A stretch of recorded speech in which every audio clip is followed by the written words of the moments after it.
Nithyanandam. This is Sri Nitya Ishwara Priyananda, and today in my video log I want to share a little bit about a rare insight that Swamiji gave yesterday in his satsang.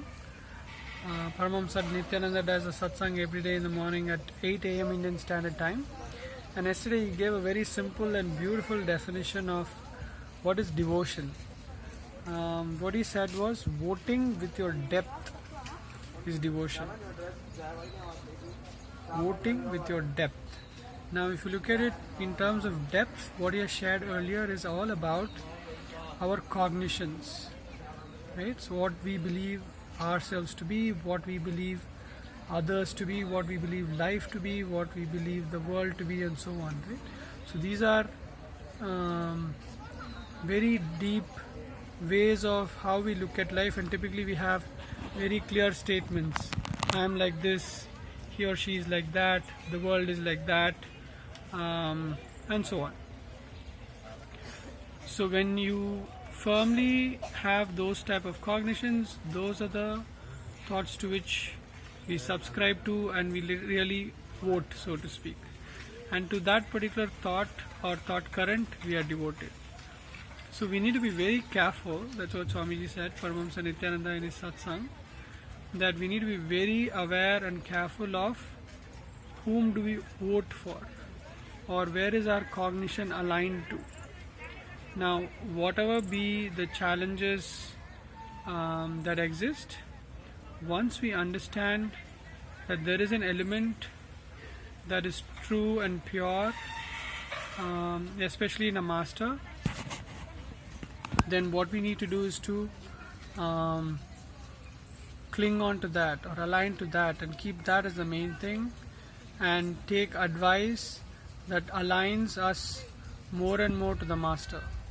So integrity to the master and his words become the practice, or not really practice. Swamiji says practice is a 4-letter word.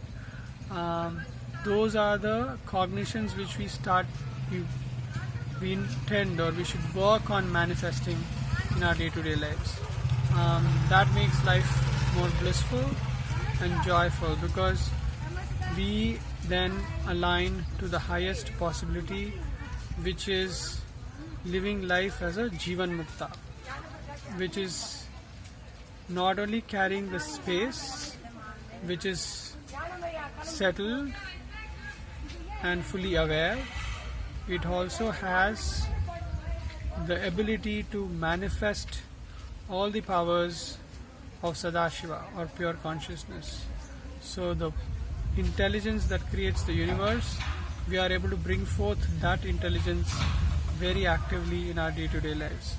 And devotion is the key, and love for the master is the key. So the work that we need to do is to really understand what is it that we cognize about ourselves, what is it that we say about others, what is it that we say about the world, and really acid wash, as Swamiji says, those cognitions. How pertinent are those? Where did I get it from? What is the reality of that? Does it operate always? Is it true always? In what situations it has worked, in what situations it has not? When one looks at life like that, then we are able to bring in more and more reality, more and more consciousness into our lives, and that's when we are devoted to the deepest possible things in life. And devotion is the path, and devotion is the goal. Devotion because we became many, or I became many, or one became many to enjoy itself. So enjoy the devotion space, enjoy doing puja, which again enhances devotion. Enjoy satsangs, because then you are subscribing or listening to and really testing out your ideas vis-a-vis what pure consciousness in the form of the master Paramahamsa Nithyananda shares with us. So these are the daily practices that one can align to make sure that our devotion is in the right place, and our devotion is taking us forward, and our devotion is like a flag bearer or a torch bearer for us in our lives. So yeah, so those are some things I want to share about being devoted and what is devotion all about. And this is an aspect that I really didn't get at all. Like emotions, connecting with emotions have always been very few and far between instances for me. But for me, all this changed when way back, I think in 99, no, not really, that's not that far back. Okay, I forgot the year.